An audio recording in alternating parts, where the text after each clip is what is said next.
आज के हमारे इस वीडियो का topic Y transformer neutral connected to earth, मतलब कि ट्रांसफॉर्मर के न्यूट्रल को अर्थ क्यों किया जाता है।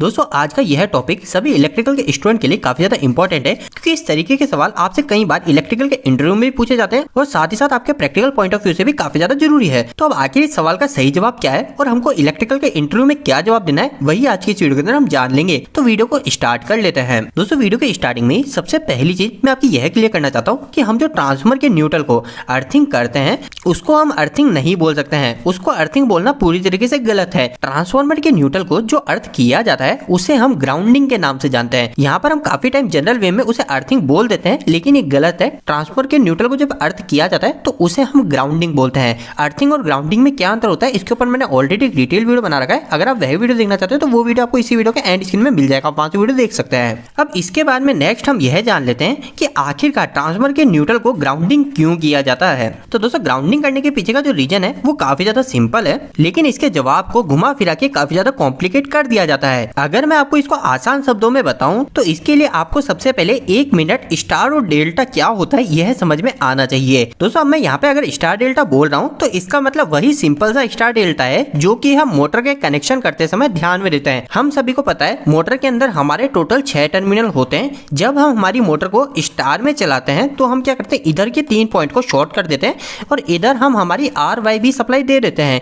लेकिन जब हम हमारी मोटर को डेल्टा के अंदर रन करते हैं तब हम क्या करते हैं, हमारी मोटर के जो 6 टर्मिनल है इसके अंदर हम इस तरीके से इसको शॉर्ट करते हैं और बाद में हम यहाँ से इसमें R, Y और B दे देते हैं। अब दोस्तों यह जो हमारा स्टार और डेल्टा का कनेक्शन है ना, सेम इसी तरह कनेक्शन हमारे ट्रांसफॉर्मर के अंदर भी किया जाता है। इसके अलावा आपको एक बात यह भी ध्यान रखनी है कि जब भी हम न्यूट्रल का नाम लेते हैं तो यह न्यूट्रल हमेशा हमारे स्टार पॉइंट से ही हमें मिलता है। अभी आखिर ये न्यूट्रल कैसे मिलता है पहले हम इसको जान लेते हैं और उसके बाद में हम यह जानेंगे कि आखिरकार ट्रांसफॉर्मर के न्यूट्रल को ग्राउंड क्यों किया जाता है। तो दोस्तों हम सभी को पता है हमारा जो ट्रांसफॉर्मर होता है, इस ट्रांसफॉर्मर के अंदर हमारे टोटल 2 वाइंडिंग होती है। एक के अंदर हम हमारे हाई वोल्टेज को लाके कनेक्ट करते हैं, यहाँ पे मैंने जैसे 11 kV हाई वोल्टेज लाके कनेक्ट कर दिया। लेकिन जो दूसरी साइड होती है यहाँ पे हम जो कनेक्शन करते हैं वो हम स्टार में करते हैं। स्टार में क्यों करते हैं, ताकि हमको न्यूट्रल भी मिल जाए। अब दोस्तों यह जो न्यूट्रल होता है ये न्यूट्रल हमें कैसे मिलता है, तो दोस्तों सिंपल सी बात है, हमारा जो ट्रांसफॉर्मर होता है उसके अंदर टोटल 3 वाइंडिंग की जाती है। ये हो गई नंबर 1 वाइंडिंग, इसके अलावा ये हो गई हमारी नंबर 2 वाइंडिंग और ये हो गई हमारी नंबर 3 वाइंडिंग। अब ये जो तीनों वाइंडिंग है इन तीनों वाइंडिंग के एक एक सिरे को शॉर्ट कर दिया जाता है आपस में। तीनों सिरों को शॉर्ट करने के बाद में क्या किया जाता है, हमारा जो एक फेस है वो एक फेस इस वाइंडिंग से उठा लिया जाता है, दूसरा फेस हमारी ये सेकंड वाइंडिंग से उठा लिया जाता है और हमारा जो तीसरा फेस है वो हमारी तीसरी वाइंडिंग से उठा लिया जाता है। तो अब ऐसा करने के बाद में हमें क्या हुआ, यहाँ पे R फेस, यहाँ पे Y फेस और यहाँ पे ब्लू फेस मिल गए। अब यहाँ पे कई लोगों के मन में यह भी क्वेश्चन होगा कि आखिरकार हमने RYB तीनों फेस को इस तरीके से शॉर्ट कर दिया तो यहाँ पे शॉर्ट करने के कारण हमारे यहाँ पे शॉर्ट सर्किट क्यों नहीं हो रहा। तो दोस्तों ये शॉर्ट सर्किट क्यों नहीं हो रहा है इसके ऊपर मैं एक और डिटेल वीडियो बना दूंगा। अगर आपकी डिमांड रहेगी तो आप मुझे कमेंट बॉक्स में कमेंट करके जरूर बताइएगा। और इसके अलावा भी आपको यह भी पता हो जाना चाहिए कि जैसे हमने इस तरीके से ट्रांसफॉर्मर में कनेक्शन किए तो यहाँ पर हमें डायरेक्ट न्यूट्रल भी मिल गया। न्यूट्रल हमें कहाँ मिलता है, जब भी हम तीनों वाइंडिंग के एक एक सिरे को आपस में शॉर्ट कर देते हैं तो यहाँ पर हमें न्यूट्रल मिल जाता है। अब यहाँ पे कई लोगों के मन में एक क्वेश्चन यह भी आएगा कि हमारी जो मोटर है इस मोटर के केस में भी है तो हमने यही किया था, जब हमने यहाँ पे स्टार कनेक्शन किए थे तो हमने क्या किया, हमारे जो तीनों वाइंडिंग है तीनों वाइंडिंग के एक एक सिरे को शॉर्ट कर दिया, तो क्या मुझे यहाँ पे भी न्यूट्रल मिल गया। तो दोस्तों इस सवाल का जवाब पूरी तरीके से क्लियर है। हमारी जो मोटर है इस मोटर के स्टार पॉइंट को जो हम शॉर्ट करते हैं ना, तो ये जो स्टार पॉइंट है ये स्टार पॉइंट हमारा न्यूट्रल पॉइंट ही है। अगर आप कभी इसे चेक करना चाहते हैं तो आप मल्टीमीटर की सहायता से इस मोटर के स्टार पॉइंट को आप किसी फेस के साथ में वोल्टेज चेक कर सकते हैं, या फिर आप चाहे तो आपके टेस्टर से यहाँ पे चेक कर सकते हैं। यहाँ पे आपको कोई भी वोल्टेज नहीं दिखाएगा।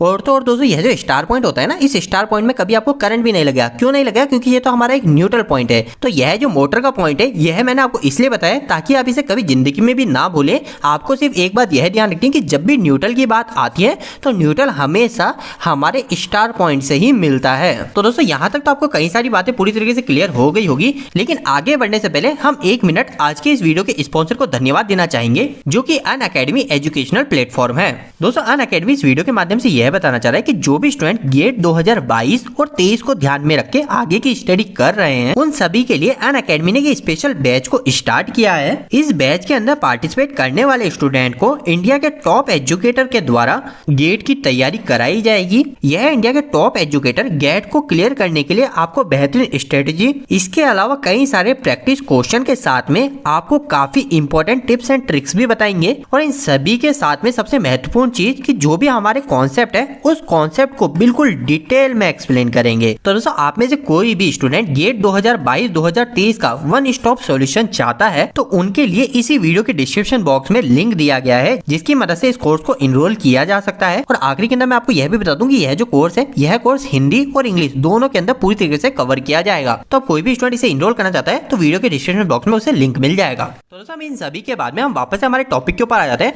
हमने अभी तक यह जान लिया है कि हमें जो न्यूट्रल है वो न्यूट्रल हमें किस तरीके से मिला है, लेकिन अब नेक्स्ट क्वेश्चन यह आता है कि आखिरकार इस न्यूट्रल को अर्थ क्यों किया जाता है। तो दोस्तों देखिए ट्रांसफार्मर के न्यूट्रल को अर्थ करने के जो पीछे का रीजन है, मतलब कि ट्रांसफार्मर के न्यूट्रल को जो ग्राउंडिंग किया जाता है वह सबसे महत्वपूर्ण सिर्फ एक यही है कि हमारा जो न्यूट्रल है ना, इस न्यूट्रल के जो वोल्टेज है वो पूरी तरीके से जीरो बने रहे। लेकिन अब सवाल यह आता है कि आखिरकार हमारा जो न्यूट्रल होता है इस न्यूट्रल के वोल्टेज जीरो से बढ़ कैसे जाते हैं। कभी कभी आप देखेंगे कि यहाँ पे जो वोल्टेज है जीरो की बजाय यहाँ पे ज्यादा आ गया है। तो अगर यह न्यूट्रल का वोल्टेज जीरो से ज्यादा बढ़ जाता है तो हमारे इलेक्ट्रिकल सिस्टम में काफी सारे फॉल्ट बढ़ जाते हैं।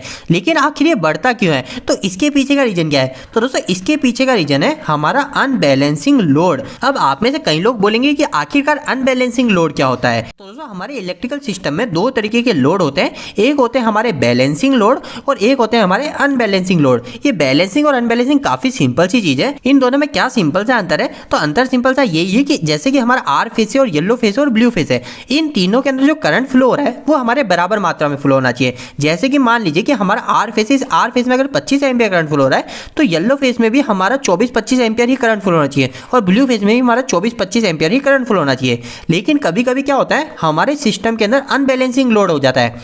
अनबैलेंसिंग लोड के कारण क्या होता है, हमारे आर फेस के अंदर तो 25 एम्पियर करंट फ्लो हो रहा है, लेकिन येलो फेस के अंदर हमारे 25 एम्पियर की जगह हमारा 20 एम्पियर करंट फ्लो लग गया। ब्लू फेस के अंदर हमारा 20 की जगह यहाँ पे 23 एम्पियर 22 एम्पियर करंट फ्लो लग गया। तो यह जो करंट है यह करंट हमारा अनबैलेंसिंग करंट है। अब दोस्तों जब भी यह हमारे सिस्टम में अनबैलेंसिंग की कंडीशन आती है तो इस कंडीशन के कारण हमारा जो न्यूट्रल है ना, इस न्यूट्रल के अंदर भी हमारी करंट की मात्रा आ जाती है। अगर मैं आपको इसे सिंपल तरीके से बताऊं तो सिंपल सी बात ऐसी है, जैसे कि मान लीजिए हमारा आर फेस, इस आर फेस के अंदर 25 एम्पियर है, येलो फेस में 25 एम्पियर करंट है और ब्लू फेस में 25 एम्पियर करंट फ्लो है। तो इस कंडीशन में आप ट्रांसफार्मर के न्यूट्रल में जाके करंट को मेजर करोगे, एम्पियर को मेजर करोगे तो यहाँ पे आपको 0 एम्पियर दिखाएगा। लेकिन जब अनबैलेंसिंग की कंडीशन आ जाएगी, जैसे कि 25 ampere 20 ampere 23 ampere current flow होने लग जाएगा, तो यहाँ पे जो न्यूट्रल का एम्पियर है यहाँ पे भी कुछ एम्पियर आ जाएगा। जैसे कि मान लीजिए 2 एम्पियर या 5 एम्पियर, इस तरीके से कुछ एम्पियर न्यूट्रल में भी आने लग जाएगा। यह हमारे न्यूट्रल में कितना एम्पियर आएगा इसकी भी एक कैलकुलेशन होती है। अगर आपकी डिमांड रहेगी तो मैं इसके ऊपर भी एक वीडियो बनाऊंगा, आप मुझे कमेंट बॉक्स में कमेंट करके जरूर बताइएगा। अब दोस्तों कई लोग बोलेंगे अगर हमारे न्यूट्रल में 2-5 एम्पियर करंट फ्लो हो भी जाता है तो हमें उससे क्या प्रॉब्लम है।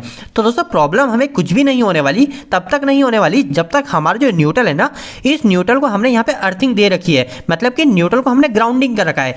लेकिन अगर आपने आपके न्यूट्रल को ट्रांसफार्मर के यहाँ पे ग्राउंडिंग नहीं कर रखा होगा ना तो काफी बड़ी प्रॉब्लम हो जाएगी।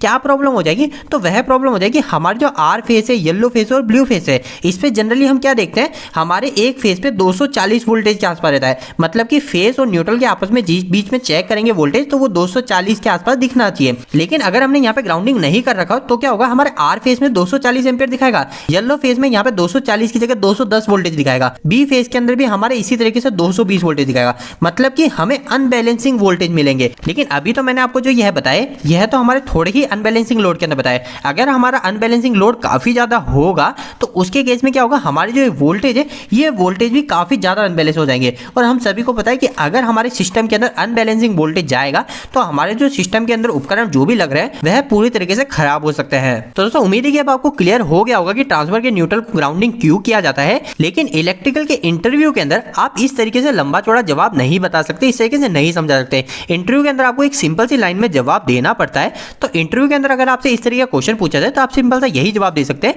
कि कीप न्यूट्रल एट 0 पोटेंशियल, मतलब कि ट्रांसफार्मर के न्यूट्रल को जो ग्राउंडिंग किया जाता है इसके पीछे का रीजन सिंपल सा यही है कि हमारा जो न्यूट्रल है इस न्यूट्रल का पोटेंशियल 0 बनाए रखने के लिए ही हमारे ट्रांसफार्मर के न्यूट्रल को ग्राउंडिंग की जाती है। तो दोस्तों उम्मीद है कि आज का यह वीडियो आपके लिए कहीं ना कहीं हेल्पफुल साबित हुआ होगा। आपको ये वीडियो कैसा लगा, इस वीडियो को लाइक करके जरूर बताएं। अगर आपका कोई भी सवाल इस वीडियो के प्रति या फिर इलेक्ट्रिकल जुड़ा तो आप मुझे नीचे कमेंट बॉक्स में कमेंट करके पूछ सकते हैं। इलेक्ट्रिकल वीडियो अगर आप पसंद करते हैं आज हमारे चैनल को सब्सक्राइब कर लीजिए। आज के लिए इतना ही, धन्यवाद।